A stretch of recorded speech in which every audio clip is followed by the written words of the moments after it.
Olá, queridas irmãs, queridos irmãos, meus amigos, minhas amigas. Que alegria podermos continuar a nossa leitura do livro de Mórmon. Hoje é dia 26 de abril, uma quarta-feira, e hoje completamos 181 dias seguidos de leitura do livro de Mórmon. Estou muito feliz, como todos vocês. Há 2 dias atrás, na segunda-feira, era umas 5 da tarde, eu deixei programado para sair às 6 horas o vídeo. Não sei, eu acho que eu programei errado e acabou saindo mais tarde, né? Então me perdoa, me desculpa, tá bom? Continuamos firmes na leitura. Muito obrigado pelos muitos comentários preocupados e se eu estava bem, tudo. Estava bem, eu não sei, eu errei na programação ali do computador para lançar o vídeo na hora certinha, tá bom? Era umas 5 horas, deixei tudo prontinho. Bom, agora é só esperar sair. Acontece, tá bom? Vamos continuar firmes aqui. Hoje nós vamos ler 3º Nef, capítulo 2. Aumenta as iniquidades e abominações entre o povo. Nefitas e Lamanitas unem-se para defender-se dos ladrões de Gadianton. Os Lamanitas convertidos tornam-se brancos e são chamados de Nefitas, aproximadamente 5 a 16 depois de Cristo.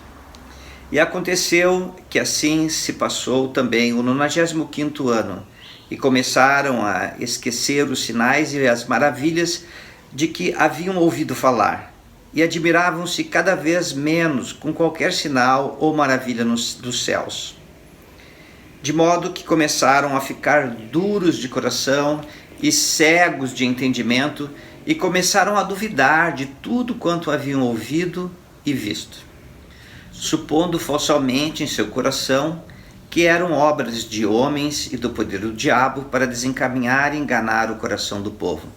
E assim Satanás tornou a apoderar-se do coração do povo, de modo que lhes cegou os olhos e induziu-os a crer que a doutrina de Cristo era uma coisa louca e vã. E aconteceu que a iniquidade e as abominações começaram a tomar força no meio do povo, e não acreditavam que viesse a aparecer mais sinais e maravilhas, e Satanás andava por toda parte, desviando o coração do povo, elevando-o a cometer grandes iniquidades na terra. E assim se passou o 96º ano, e também o 97º ano, e também o 98º ano, e também o 99º ano, e também 100 anos se haviam passados, desde o tempo de Mosias, que fora rei do povo nefita. E 609 anos haviam se passado, desde que Leí saíra de Jerusalém. E 9 anos haviam se passado desde que fora dado o sinal, anunciado pelos profetas, de que Cristo viria ao mundo. Ora, os nefitas começaram a calcular o tempo a partir da época em que lhes foi dado o sinal, ou seja, da vinda de Cristo, e 9 anos haviam se passado. E Nef, que era pai de Nef, que era encarregado dos registros, não regressou à terra de Zaraenla, e não pôde ser encontrado em lugar algum da terra.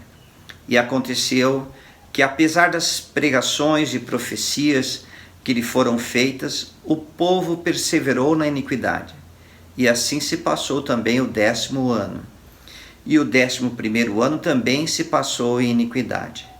E aconteceu que no 13º ano começaram a surgir dissensões e guerras por toda a terra, porque os ladrões de Gadianton se tornaram tão numerosos e mataram tanta gente e devastaram tantas cidades e causaram tantas mortes e carnificinas por toda a terra, que se tornou necessário que todo o povo, tanto os nefitas quanto os lamanitas, pegassem armas contra eles.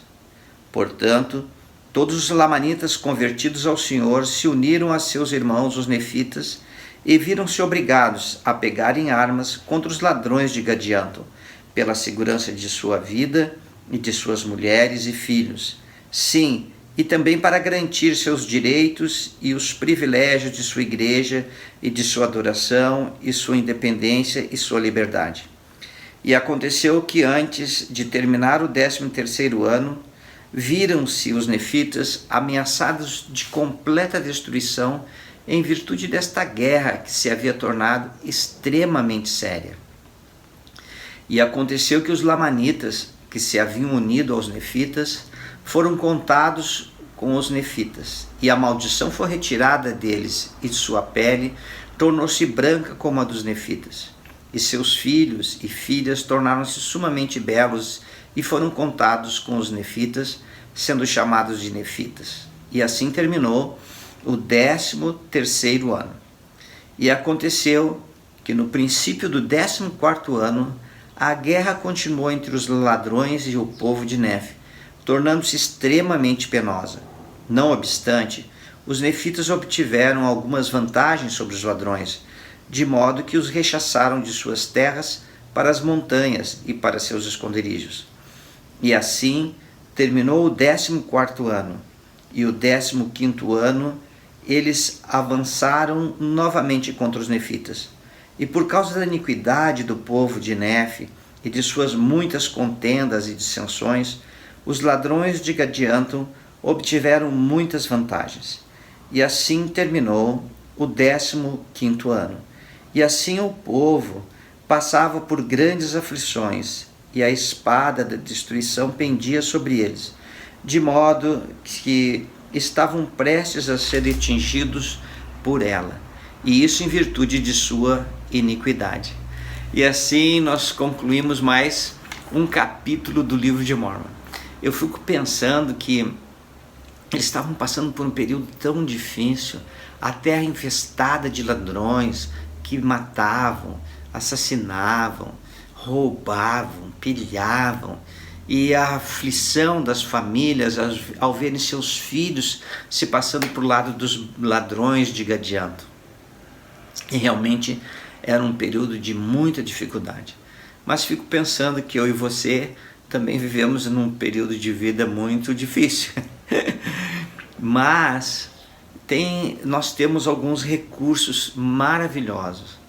Um deles é estudarmos as Escrituras. Eu gosto muito de uma passagem de Escritura que está em Mateus 11, 28, 30, que diz assim: Vinde a mim, todos os que estáis cansados e oprimidos, e eu vos aliviarei. Tomai sobre vós o meu jugo e aprendei de mim, que sou manso e humilde de coração, e encontrareis descanso para a vossa alma. Porque o meu fardo porque o meu jugo eu errei, peraí. Porque o meu fardo é leve e o meu jugo é suave. Tá bom? Mateus 11, 28, 30. Muito bem. O que nós aprendemos nessas escrituras? Que nós que vivemos dias tão conturbados, às vezes, aqui na nossa época, nós podemos nos achegar ao Senhor, que é a fonte da paz, que é a fonte da mansidão, que é a segurança espiritual, emocional, em todos os aspectos, encontramos no Salvador Jesus Cristo. Que possamos, nos nossos dias, nos achegar ao Salvador e nos fortalecermos com essa força que vem dos céus na nossa vida. Cada vez que nos aproximamos do Salvador, podemos sentir mais essa luz dos céus em nossa vida, esta paz que flui através de nosso coração. Eu sou uma pessoa um pouco mais madura, né? Já fui jovem, não sou idoso, embora eu tenha a carteirinha de idoso, mas eu não sou idoso.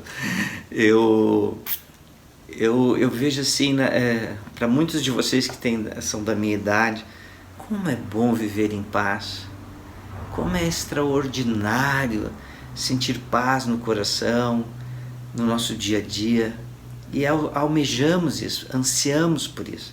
Diz que os mansos herdarão a terra, não é assim? Os pacificadores, lá em Mateus 5. Então, essas pessoas são as pessoas que são as pessoas mansas, pacíficas. E recentemente o presidente Russell M. Nelson, na última conferência, nos deu um desafio para sermos os mansos, os pacificadores da terra, que possamos, queridas irmãs, queridos irmãos, continuar agarrados à barra de ferro, continuar estudando as Escrituras e nos achegando a Cristo. E assim, podendo desfrutar dessa paz na nossa vida que é tão preciosa. Tchau, queridas irmãs, queridos irmãos, continua firme, continua constante na leitura. Nós já estamos quase lá, já lemos 480 páginas, olha que grande feito. Falta mais 140 para encerrarmos a leitura do livro de Mórmon de capa a capa. Tchau mais uma vez, continua firme e até amanhã.